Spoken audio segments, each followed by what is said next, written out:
Hello friends, CTET में भाजकता से बहुत सवाल आते हैं। आज हम भाजकता के नियम कुछ पढ़ेंगे, जिसके हेल्प से आप एग्जाम में अंकों को बिना भाग दिए ही आसानी से इन सभी ट्रिक से कर सकेंगे। इसे आप जल्दी जान जाएंगे कि कौन सा 2 का है, 2 से कटेगा कौन 3 से। मतलब इसके यूज से आप बहुत आसानी से कम समय में मैथ के क्वेश्चन सॉल्व कर लेंगे। फिर आपके पास और समय बचेगा ज़्यादा क्वेश्चन करने के लिए। तो चलिए शुरू करते हैं। पहला क्वेश्चन है, पहला नियम है कि 2 का नियम क्या है विभाजिता का।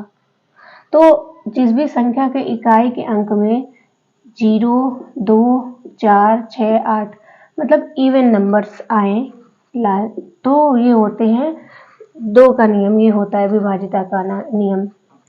3 की विभाजिता का नियम क्या है? तो जो संख्या दी है, मतलब जो भी संख्या उसमें दी है, उन संख्याओं का योग और उन संख्याओं का योग करने पर, यानी उनका एडिशन कर दिए आप, तो वो 3 से विभक्त होगा। ठीक है। अगला है नियम 4 का नियम क्या कहता है? संख्या के अंतिम 2 अंकों में से बनी संख्या 4 से विभक्त होगी। जैसे अगर ऐसे कोई संख्या है और उसके अंतिम जो ये 2 अंक हैं और ये इनसे ये बनी संख्या अगर 4 से विभक्त अगर ये हो रही है, तो ये पूरी संख्या जो है विभाजित हो जाएगी 4 से। अगला नियम है 5 की विभाजिता का नियम। इसका तो सिंपल है, अगर 5 की विभाजिता में लास्ट में 0 आए या फिर 5 आए, सबसे सिंपल यही है। 6 का नियम क्या कहता है?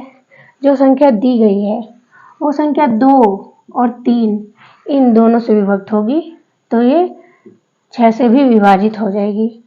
तो ये सिंपली अगर पूछ दे कि 6 से क्या ये संख्या विभाजित है, तो आप देखेंगे पहले उसे 2 से काट के फिर 3 से काट के। अगर ये दोनों से विभाजित हो जाएगी, इसका मतलब ये 6 से विभाजित हो जाएगी। अगला नियम है 8 का नियम। तो 8 का नियम कहता है कि संख्या के अंतिम 3 अंकों से बनी संख्या 8 से यदि विभाजित होती है, तो 8 से पूरी संख्या विभाजित हो जाएगी।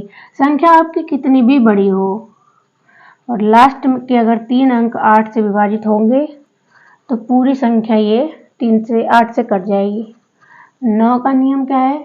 9 का नियम तो एकदम सिंपल है। इसमें जितनी भी संख्याएं दी हैं और अगर वे संख्याएं जितनी भी हैं उन सभी संख्याओं का एडिशन करेंगे और एडिशन करने पर जितना आएगा वो अगर 9 से विभाजित होगी, तो पूरी संख्या आपकी 9 से कट जाएगी। अगला 10 का नियम है, इसके इकाई का अंक 0 हो, तो ये 10 की विभाजिता का नियम है। तो इसकी सहायता से आप विभाजित कर लेंगे आसानी से एग्जाम में, इसलिए इसे देख लीजिए। Thank you.